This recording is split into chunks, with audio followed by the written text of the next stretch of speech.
Alright, now you can see the bag and the line. It's actually above the fork that we want. We can attach a bag and another line onto this one and manipulate it into the exact position we need.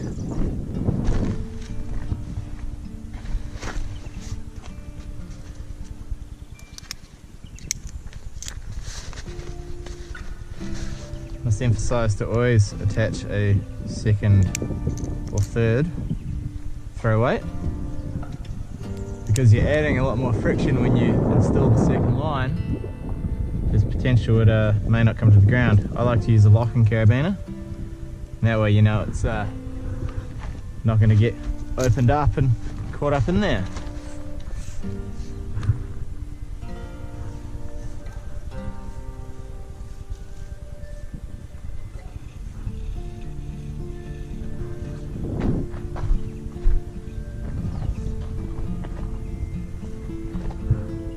I usually like to just get the line above the fork I want, and then holding the new line I can generate a swing just like that, and then just as it goes over the top of the fork you want, you can give it a little lift and a drop.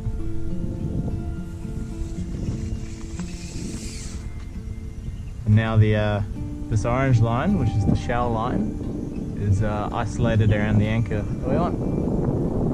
Simples.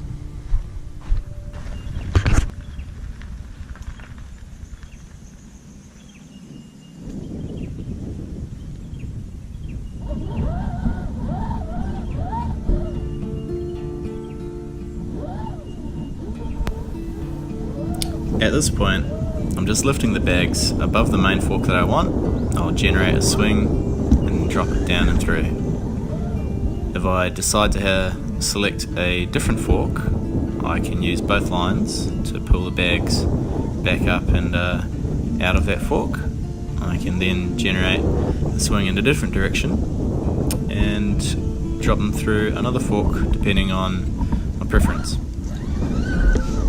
It is important to note that after dropping the bags through a fork, that you pull on both lines to lift it out in order to avoid creating a slack loop on one of the lines. Now I'll just continue to move the bags around to the different forks, and you can see how easy it is to do so. But the important thing to note with this technique is that it does give you greater control to select the exact fork that you want, but there are many disadvantages. One of them is to make sure that you do not get the lines twisted around one another, as it can be quite easy to get both lines stuck in the tree obviously. If you use a snap lock biner that doesn't lock at all, the snap biner can clip back onto the line, and it means that it'll guarantee get stuck. In which case it is always good to have a backup throw line so you can set an access into the tree. So always practice this technique, maybe with another climber, or always have a backup plan if you're trying something new, or if there's a slight risk in that you'll get both lines stuck. Always have another option, otherwise it could be pretty embarrassing. Otherwise, just learn this technique in the company of others, and I'm sure you'll find out soon enough how good it can be. Happy climbing.